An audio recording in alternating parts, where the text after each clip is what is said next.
Salut ami Maubert, donc là on est parti pour le troisième épisode autour du carburateur SHA. Donc je vais te parler de mon ordinateur, hein. J'ai créé un dossier pour essayer de voilà d'oublier un peu rien de ce que je voulais t'expliquer. Donc partie 1, on a parlé un petit peu optimisation. Partie 2, on a parlé d'un petit kit, on va dire, qui permet de mettre mon Venturi et de l'adapter via un petit manchon, une entretoise à, on va dire, le filtre qui me semble être le mieux adapté pour SHA. Par contre, il faut pouvoir le caser. Et 3, on va parler un petit peu impression 3D légèrement. D'ailleurs, je viens de penser, je vais mettre pause. Je vais préparer un autre truc. Allez, on reprend. Impression 3D donc. Et après, on va dire scan 3D. STL, les anciens Venturi, voilà. Je vais te montrer un peu tout ça en image. J'espère que ça t'intéressera. Et aussi le comparatif, ben, tu l'as là un peu la réponse, hein, les surfaces de passage. Entre le 15 et le 16, après avoir fait un vrai scan à l'échelle, etc. Essayer d'avoir fait un truc précis, quoi. Alors, on va commencer un petit peu par le début. Donc, on va improviser, hein, c'est pas classé. Peut-être que je vais supprimer au fur et à mesure que je vais créer un dossier là. Et je vais supprimer au fur et à mesure que je pense avoir utilisé ben, le fichier, la ressource. Donc là, vite fait, un exemple, hein, j'ai pris des exemples de, en gros, voilà, j'ai cherché, j'ai essayé de me documenter, j'ai essayé de réfléchir. C'est pas moi qui ai inventé quoi que ce soit, hein. Donc plusieurs personnes proposent des Venturi, plus ou moins différents ou proches, tu verras ça comme tu voudras. Mais bon, moi j'ai fait mes choix. Mais j'ai pas, on va dire, fait le premier choix qui m'est passé par la tête. Donc voilà, en gros, ça c'était aussi en image. Je t'ai montré ça dans la partie 2. Un des filtres là, celui que j'ai commencé c'était celui-là. Et j'avais enlevé le coton. Mais ouais, c'est bof. Moi pour moi c'est bof. Ensuite, oh, peut-être que ça va être assez rapide. Ça c'était rien. Du coup, voilà. Donc là, tu vois, sur Fusion 360, tu peux facilement avoir l'air. Elle est en bas à droite. Bon, là, c'était un disque, c'était facile. Pierre carré, ok.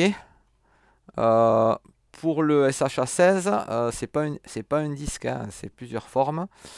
Donc là, tu as la surface. Et ce qui est intéressant, c'est de comparer les deux. Donc c'est des, je crois, millimètres carrés, c'est ça, hein. Ouais. Du coup, tu as 27, allez, 28 millimètres carrés de différence entre les deux. Ce qui est intéressant, c'est de voir le pourcentage de différence. 15%. Donc la surface de passage est 15% plus importante sur le SHA16. Donc c'est quand même plutôt, moi je trouve, plutôt bien. Alors après, pour avoir ces cotes-là, le seul moyen que j'ai trouvé, j'en ai pas trouvé d'autre pour être sûr, c'est de m'embêter à faire un scan 3D. Donc tu vois. Donc j'en ai fait plusieurs en réalité parce que j'arrivais pas, j'étais pas satisfait. Ça c'est celui que j'ai conservé, on va dire. Tu vois. Donc ça c'est le 15. Et ça m'a permis, notamment pour mon Venturi, de savoir où était ce petit rebord, où était ce trait-là, où était le diamètre extérieur, mais ça je l'avais à peu près, où était le trou, on va dire, du starter, où était un peu tout, où était le centre, enfin voilà, où était vraiment tout. Voilà, donc le 15, du coup j'ai fait ça bien, mon Venturi il est bien adapté au 15 et au 16. C'est un petit peu plus difficile parce que c'est pas un cercle, ok. Tu le vois un peu le genre de forme, tu as plusieurs formes. Voilà, donc j'ai scanné les deux et j'ai eu mes cotes grâce à de la photogrammétrie. Merci à mon petit-neveu Jules qui a presque tout fait. Et en fait, il m'a bien aidé à comprendre comment ça marchait, quoi. Après, je me suis débrouillé. Donc voilà, donc ça c'était ça. Bon, ça m'a pris 15 jours, mais bon, tu vois, je te montre vite fait. Ça paraît simple. Ah oui, là, je m'étais mis ça aussi de côté. Les Venturi que propose Sunshine, mon ami Sunshine. Donc moi, j'ai roulé longtemps avec ça. Alors, c'est peut-être pas l'actuel, je sais pas. De toute façon, j'ai un STF. C'était que pour moi, hein. Après, si lui, tu le contactes, il te l'imprime, il te l'envoie, il n'y a pas de souci, hein. Mais voilà, moi je l'utilisais celui-là avec un filtre à thé, une boule à thé que tu trouves sur AliExpress en 58 mm. Quand tu achètes ta boule à thé, en fait, tu en as deux morceaux. Donc tu n'utiliseras que la moitié. Voilà, donc ça c'était un des exemples, hein. Je sais pas si c'est le modèle actuel. Il m'avait fait aussi le 16 quand je lui avais dit que avant je m'intéressais pas à l'impression 3D. Donc il m'avait fait le 16 mais c'était approximatif, hein, c'était juste pour me dépanner. Ah, il avait peut-être bien fait, je sais pas, je suis en train de regarder. Là la forme correspond pas mal finalement. Donc, en tout cas, il avait été super sympa, il m'avait fait le 16. Ça c'est mes Venturi à moi. Voilà.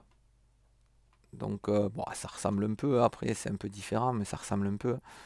Ok. Après, moi, ce qui change, c'est derrière. Je t'ai peut-être pas montré.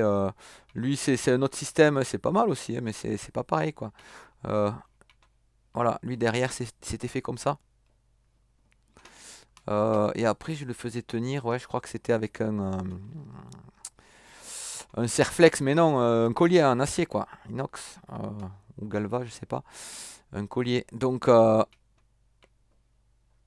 celui-là, il n'était pas prévu pour tenir avec un collier. Il rentre à l'intérieur. C'est pas le même principe. Voilà. Et après, il est censé tenir déjà pas mal, on va dire. Ça, il pourra pas bouger, il pourra pas beaucoup bouger, quoi. Mais il est bien. Bon, je sais pas, on pourrait s'en passer de tout ça, mais ouais, c'est un petit plus, quoi. Et après, il a les encoches pour notamment ma boîte à air sur mesure à la base. Donc voilà, ça c'est le 15. Et le 16, c'est un peu pareil, quoi. Tu vois. Sauf que la forme est différente. Voilà. Donc ça c'est vu. Le bouchon, je suis rentré dans des détails. Pareil, tu verras pas. Enfin, là, tu le verras parce que je te montre un gros plan, mais personne verra. Enfin, c'est pas grave. Moi, moi, il me va, il me plaît. Voilà. Tu vois le petit bouchon. On peut s'en passer, mais bon, ça me plaisait. La cale, je pense que ça peut être pas mal sur SHA 15. Le 16, pas sûr. Le collègue, ah oui, je vais rajouter un truc. Attends, je remets pause. Je fais au fur et à mesure parce qu'après, je vais oublier. Allez, avant d'oublier, ici donc je vais envoyer ce que je t'ai présenté dans la vidéo, l'épisode 2 là, à Thomas Baudin, qui notamment, j'espère, aura la place pour mettre sur la photo. Il a déjà un genre de filtre mousse. Donc après, le problème c'est que par rapport au cale-pied, c'est pas terrible. Alors je pense qu'il fera les essais, mais de là à le conserver, pas sûr. Alors là, je sais pas si c'est le SHA16, parce que justement, il a fait pas mal d'essais. Tu vois, là, j'ai fait dans la recherche, j'ai mis SHA, publication. Et hop, premier truc que je trouve, alors c'est peut-être l'algorithme qui me le suggère, mais tu vois, il a fait pas mal de comparatifs avec des courbes speed chips. Là, il roule avec un 16. Et donc voilà, il va tester tout ça. Bon, on verra. J'espère que ce sera au moins aussi bien que ses anciens Venturi. La grosse différence, c'est que le mien, il est bien filtré. Voilà. Donc, à mon avis, déjà rien que ça, c'est quand même mieux pour le moteur, ça le sécurise. Et peut-être que ça fera un peu moins de bruit la mousse, mais ça, je crois qu'il s'en fiche. Et faut voir. Après, ça tranquillise un petit peu le flux d'air. Donc, ce sera peut-être un peu mieux, c'est ce que j'espère. Il va nous tester ça. Après, voilà, en gros, le truc, c'est que tu as toujours des incertitudes de mesure, hein, quand tu fais des mesures. Bon, le GPS, le GPS peut merder.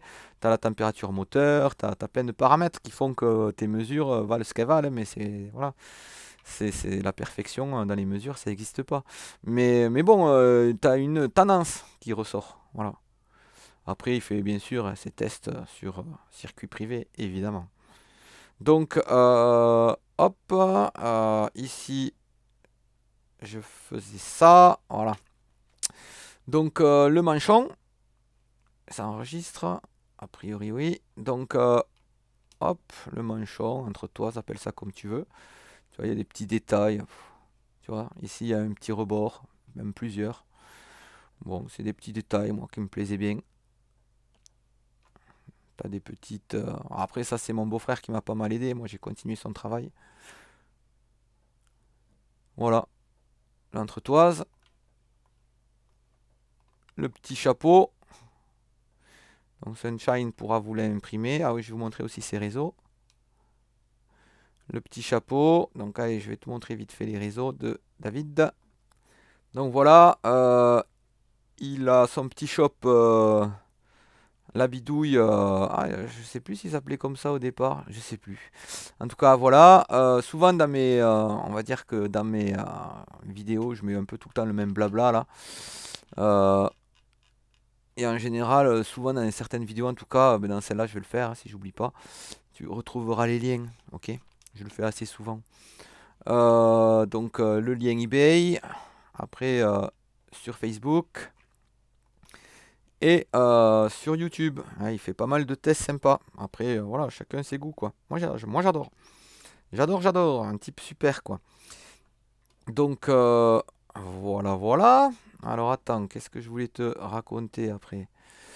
Donc lui il pourra te fournir les joints. Il va te les faire après. Moi si tu me prends le truc d'adaptation, le Venturi, tout ça, ben, je te mets le joint. Par contre, si tu veux juste le joint, ça sert à rien, hein, passe pas par moi.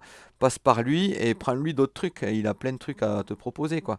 Il fait des joints sur mesure, enfin voilà, prends-lui à lui. Voilà. Et après, juste manière, c'est pour te montrer, parce que moi, j'ai tout découvert il n'y a pas longtemps, donc je pense qu'il y en a beaucoup qui connaissent pas. Donc l'impression 3D, il y a plusieurs imprimantes qui existent, plusieurs filaments, plusieurs, là, je crois qu'on appelle ça un slicer, enfin voilà. Moi, je les imprime comme ça. Après, je fais des supports à ma façon, on va dire. J'ai un peu modifié ce qui était proposé de base. Et je fais, voilà, tu vois, en vert, c'est ce qui est poubelle. Et c'est ce qui, on va dire, là où ça touchera le Venturi, c'est pas beau, quoi. C'est des défauts. Et donc, mais t'as pas le choix, t'as toujours des défauts quand tu. Enfin, t'as pas le choix. Oui, moi, pour moi, en tout cas, là, ça va être compliqué de pas avoir de défauts. Donc, je l'imprime dans ce sens. Du coup, j'ai la qualité comme je veux, belle, là où il y a le flux d'air qui m'intéresse. Et j'ai des défauts à des endroits, bon, qui m'intéressent pas, quoi. Voilà. Moi, je l'imprime comme ça, avec des supports arborescents. Je te montre les choix que j'ai fait, hein. Si éventuellement tu vois que j'ai fait des bêtises, honnêtement, je pense pas, hein. J'imprime en 0,12. Donc tu vois, ça c'est un effort que je fais, c'est long quoi. PETG, c'est pareil, c'est de la bonne qualité. Là, pour imprimer les deux Venturi, moi quand j'ai découvert ça, je suis tombé des nues, hein, je savais pas. Il faut 3h09 avec une imprimante dite très rapide, hein. Après, il y a plus rapide, mais il y a surtout les Under 3, je crois que c'est moins rapide, hein, les classiques Under 3. Donc là, j'imprime, tu as les vitesses, là, pour ceux qui connaissent, voilà. A priori, hein, moi je suis pas un connaisseur, hein, c'est ma première. Mais a priori, c'est rapide, hein. Voilà. Et donc, ouais, tant que j'y suis, ça peut t'intéresser si t'es curieux, hein. Moi, je trouvais ça intéressant à l'époque de découvrir tout ça. Tu vois, là, le remplissage, moi, je le fais comme ça, gyroïde. C'est pas le plus rapide, mais il a des qualités, quoi. Donc, c'est quand même bien rempli. Et autour, t'as des. On va dire, tu choisis combien tu veux de couches, on va dire, un peu classiques. Tu vois, c'est marrant. Et là, couche par couche, tu vois un peu comment ça s'imprime. C'est marrant, hein. Donc ça te permet de voir s'il y a un souci et tout ça. Voilà, voilà. Là, par exemple, en haut, là, sur le dessus, je fais pas de lissage. Ça sert à rien. Mais bon, voilà. 3h09. C'est assez long, hein, je fais pas ça pour gagner, hein. Je fais ça parce que c'est dans un esprit d'entraide, hein.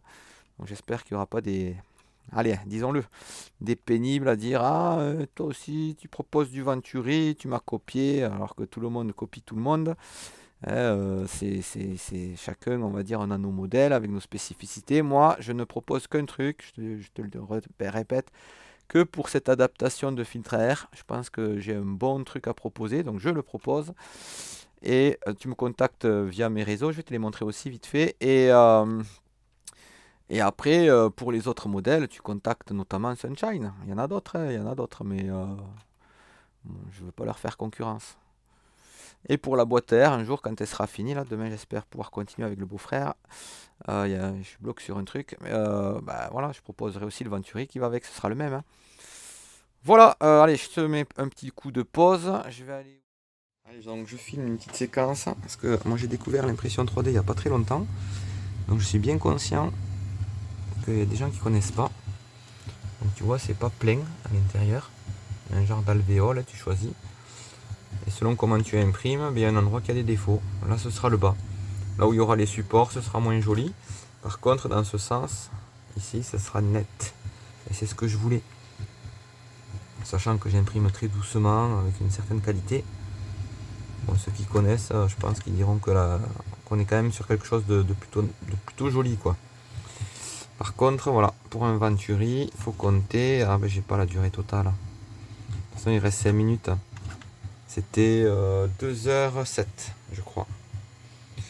Enfin voilà. Voilà, donc 2h08 minutes, 19 grammes. Donc c'est pas, on va dire, en quantité de matière, ça va. Mais après, il y a une partie qui est de la purge, etc.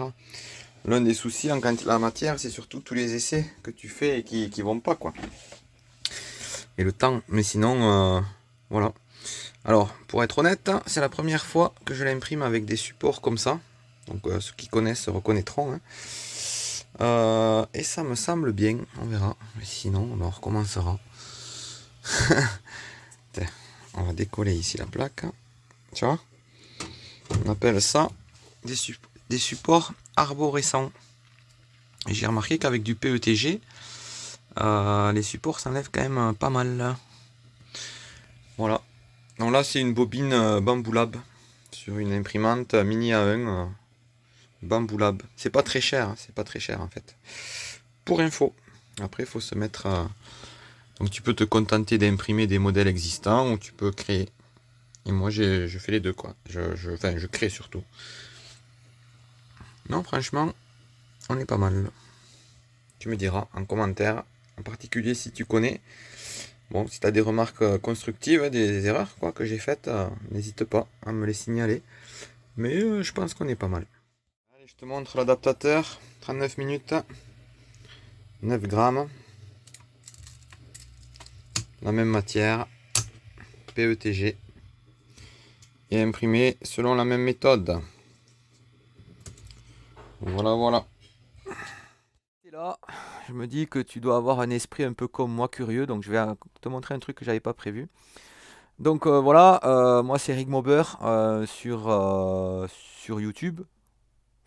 Sur Facebook, j'ai une pensée, de toute façon tu le vois là dans mon logo, il vaut ce qu'il vaut. J'avais mis un petit cerveau parce que j'aime bien me prendre la tête, hein, tu l'as compris. J'aime bien creuser. Tu vois, ben là, c'est le hasard, hein, j'ai pas fait exprès, mais là, tu vois, ben, j'avais partagé aujourd'hui un lien qu'avait lui-même partagé Sunshine. Tu vois, tout ce qu'il peut te faire, mais c'est un truc de malade. Et je peux te dire qu'il bosse bien, hein, il n'y a pas de souci. Donc voilà, ma chaîne YouTube, Mober58, et ça c'est manière. Si tu connais pas comment ça marche, vite fait, je fais vite. Tu vois, tu as les données analytiques, tu vois un petit peu les vues, euh, le sexe des gens qui te regardent, comment les abonnés, combien tu en as gagné, combien tu en as perdu, les audiences. Après, tu choisis un peu ce que tu veux. C'est marrant, hein, c'est plutôt marrant. Voilà, l'audience, qui est abonné, qui est pas abonné, combien de personnes. D'ailleurs, tu peux toujours t'abonner, hein. Après, il y a ça, hop là, c'est pas vraiment ce que je voulais faire, je sais pas ce que j'ai fait d'ailleurs. Tac, tes revenus. Là, je gagne beaucoup. Ah, j'espère que tu comprends que non. Pour gagner un peu d'argent, trois fois rien, surtout sur une chaîne comme moi, pour info, hein, il faut respecter des règles que je respecte pas. Moi, j'en respecte aucune, hein. J'ai pas assez de vues et j'ai pas assez d'abonnés.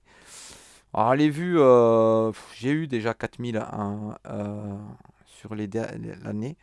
Par contre, abonnés, ça monte petit à petit, quoi.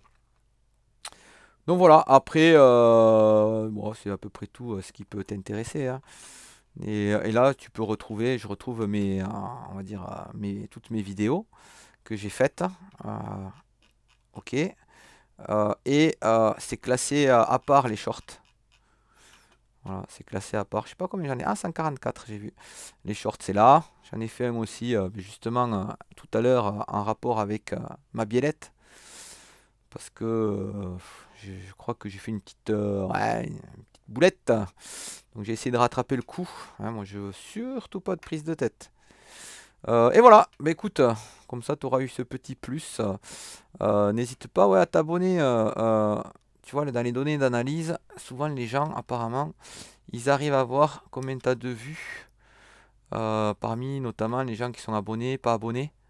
Alors honnêtement, je sais pas comment on fait. C'est peut-être ça, ouais, voilà, c'est peut-être ça. Tu vois, tu peux voir des trucs. L'âge. Donc moi, l'âge, 45-54 ans. Et j'ai pas mal aussi de 55-64 ans. Et un peu 35-44. Le reste, c'est très peu. Tu vois, c'est plutôt marrant. Bon, quasiment que des hommes.